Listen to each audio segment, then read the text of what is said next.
உங்களுக்கு சமாதானம் உண்டாவதாக. அ இயேசு கிறிஸ்து ஒரு விபச்சார பெண்ணை பார்த்து என்ன சொன்னார்? இயேசு கிறிஸ்து ஒரு முறை அவர்ட்ட என்ன பண்றாங்கன்னா, அ நெறைய பேரு அந்த ஊர்ல விபச்சாரம் பண்ணுகிற ஒரு ஸ்திரீய பிடிச்சு இழுத்துட்டு வராங்க. இழுத்துட்டு வந்து இயேசு கிறிஸ்து முன்னத்துல நிறுத்திட்டு, அவங்க சொல்றாங்க, அந்த ஊர் மனுஷங்கலாம் சொல்றாங்க, "மோசே சொல்லியிருக்கிறார்ல, அ விபச்சாரம் பண்ணுனா கல்லெறிந்து கொல்லணும்னு" சொல்லிட்டு. உண்மதான். கர்த்தருடைய நியாயப்பிரமாணம் என்ன சொல்லுதுன்னா, விபச்சாரத்தில் ஆணோ, பெண்ணோ அது பிடிபட்டால், அவங்கள கையங்களவுமா பிடிபட்டா, அந்த காலத்தில பழைய ஏற்பாட்டு காலத்தில இயேசு கிறிஸ்து பிறப்பதற்கு முன்பாக, "அவன கல்லெறிந்து கொல்லு" அப்படின்னு தான் போட்டிருக்கு. விபச்சாரம் பண்றவன் கொலை செய்யப்பட வேண்டும்னு தான் போட்டிருக்கு. அப்போ இவங்க அத எடுத்துக்கிட்டு அந்த பொண்ண கொண்டு வந்து இவரோட காலடிக்கு கீழ தள்ளி, "இந்த பொண்ணு விபச்சாரம் பண்ணியிருக்கா. நாங்க கையங்களவுமா பிடிச்சோம். ஐயரே, நீர் இப்ப இவளுக்கு என்ன தண்டனை குடுக்கணும் சொல்லும்" அப்படின்னு வந்து நிக்கிறாங்க. "இவள நாங்க கல்லெறிஞ்சு கொல்லட்டுமான்னு" கேட்குறாங்க. இயேசு கிறிஸ்துன்னா யாரு? அன்புள்ளவர்ல. அவர் என்ன சொல்றாரு? "நான் உங்கள நியாயம் தீர்க்க வரல. ஆனா, நானு வந்து நியாயம் தீர்க்கிறதுக்குன்னு ஒரு நாள் உண்டு. அன்னைக்கு நான் நியாயம் தீர்ப்பேன். இன்றைக்கு நீங்க மனம் திரும்பும்படி, உங்களை ரட்சிக்கும்படி தானே நான் இந்த பூமிக்கு வந்திருக்கேன்னு" சொன்னார்ல. அதனால அவர் நியாயம் தீர்க்க அவளை அதற்கு மனம் இல்லாதபடி, அவளை கொலை செய்யறதுக்கு மனம் இல்லாதபடி அவர் யோசனை பண்ணிக்கிட்டே தரையில் ஏதோ எழுதிக்கிட்டே இருக்கிறார். மண்ணு தரையில் உட்காந்துருக்கிறாரு. அப்போ இவங்கெல்லாம் சொன்ன உடனே கையில் வந்து அவர் ஏதோ மணலில் வந்து அவர் விரலை வச்சு எழுதிக்கிட்டே இருக்கிறாரு. அது என்ன எழுதுறாருன்னு சும்மா இப்படி இது பண்ணிக்கிட்டு இருக்கிறாரு. அப்போ இந்த ஜனங்கள்லாம் சொல்கிறாங்க, "ஐயரே சொல்லும், இந்தா இவளை என்ன செய்யணும்னு சொல்லும், கல்லெறிஞ்சு கொல்லட்டுமா சொல்லுங்க, இவளை வந்து நாங்கள் விபச்சாரம் செய்கிறத கையங்களவுமா பிடிச்சு கூட்டிகிட்டு வந்திருக்கோம், சொல்லுங்க சொல்லுங்கன்னு" சொல்லி இயேசு கிறிஸ்துவை நோக்கி கேட்டுக்கிட்டு இருக்காங்க. அப்போ இவங்க ரொம்ப அலட்டுறதை பார்த்துட்டு இயேசு கிறிஸ்து சொல்கிறாரு, "உங்களில் யாரு பாவம் செய்யாதவனோ அவன் முதல் கல்லை எறி." எல்லாரும் கல்லெறியறதுக்கு ரெடியாக கையில் கல்லை எடுத்துக்கிட்டு நிற்கிறாங்க. நின்றுட்டு இவர்கிட்ட பெர்மிஷன் கேட்குறாங்க. "நான் கல்லை எறிய போகிறேன், எறியட்டுமா கொல்லட்டுமா?" அப்படின்னு கேட்குறாங்க.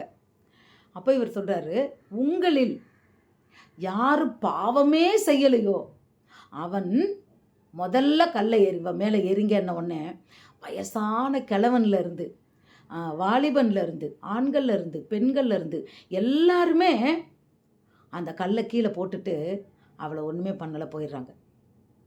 ரொம்ப அவங்கவுங்க வீட்டுக்கு போயிடுறாங்க. கொஞ்ச நேரம் கழித்து அவர் குனிஞ்சு எழுதிக்கிட்டே இருந்தவர் கொஞ்ச நேரம் கழித்து இப்படி நிமிர்ந்து பார்க்குறாரு. சுற்றி யாரையுமே காணோம்.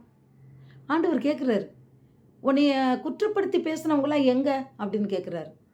அப்போது அவங்க கல்லெறியலையா அப்படின்னா அவள் சொல்கிறா, "இல்லை, அவங்கெல்லாம் போயிட்டாங்க."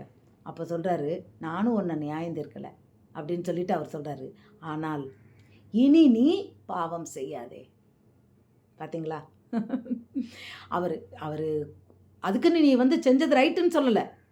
அப்போது இந்த ஜனங்கள் எல்லாம் போன உடனே அவர் சொல்கிறார், "இனி நீ பாவம் செய்யாத, அந்த விபச்சார தொழிலை நீ விட்டுரு." அவள்தான் அந்த இயேசு கிறிஸ்து மீது அதிகமான அன்பு செலுத்தினவள். ஹல்லேலூயா! ஏன்னா அவ்வளோ பெரிய குற்றத்தில் மாட்டினவ அவளை கொண்டு வந்து இந்த பரிசுத்தவான்கிட்ட விட்டு சாகடிக்கணும்னு சொல்லும்போது அவர் செய்யுங்கன்னு சொல்லலை. இல்லை, அவர் திருந்துவதற்கு ஒரு சந்தர்ப்பத்தை கொடுக்கிறார்.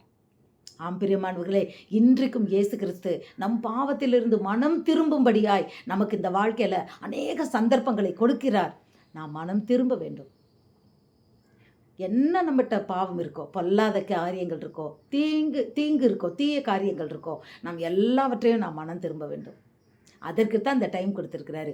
2வது அவர் உலகத்தில் வரப்போகிறார். ஒரு தடவை வந்துட்டார், 2வது உலகத்திற்கு வரப்போகிறாரு. எப்படின்னா, ராஜாதி ராஜாவாய் சிங்காசனத்தில் மேகங்கள் மேதுல. அன்னைக்கு வந்து யாரும் இயேசு கிறிஸ்து வந்து நீ பாரு அப்படின்லாம் சொல்ல வேண்டியதில்லை.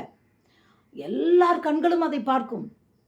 அப்போ அவர் நியாயாதிபதியாய் வருகிறார். இன்றைக்கு நியாயம் தீர்க்கலைல, அன்றைக்கு அவனவன் செய்த கிரியைகளின் பலன் என்னோடு கூட வருகிறதுன்றாரு. அன்றைக்கு நான் சொன்ன வசனங்களே உங்களை நியாயம் தீர்க்கும்னாரு. அன்றைக்கு ராஜாதி ராஜாவை வந்து நாம் செய்கிற ஒவ்வொரு கிரியைகளுக்கும் அவர் நியாயம் தீர்க்க போகிறார். அதில் தப்பிக்கிறதே கிடையாது. அதில் வந்து நம்ம தப்பிக்கவே முடியாது. No chance, no choice. அதுதான் சுப்ரீம் கோர்ட் என்று ஒரு வீடியோ ஒன்று போட்டிருக்கேன். அதாவது விசாரணையே இல்லாத சுப்ரீம் கோர்ட்டு தீர்ப்பு இன்றைக்கி தான் அந்த வீடியோ போட்டிருக்கேன், அதை பாருங்கள். எனக்கு எப்படி அப்படி வரும்போது நியாய தீர்ப்பு விசாரணையெல்லாம் கிடையாது. இது கிருபையின் காலம். அதனால நான் மனம் திரும்பும்படி அவர் காத்து கொண்டே இருக்கிறார். அது முடிந்ததுன்னா அவருடைய 2ஆம் வருகை இருக்கும்போது நிச்சயமாகவே அவருடைய நியாய தீர்ப்பு, அது விசாரணை இல்லாத ஒரு நியாய தீர்ப்பு நமக்கு உண்டு. அதற்கு பயந்து நாம் வாழ்வோம். இயேசு கிறிஸ்து மிகவும் அன்பானவர், நம்மை மன்னிக்கிற தேவன். நாமும் மற்றவர்களை மன்னிப்போம். God bless you.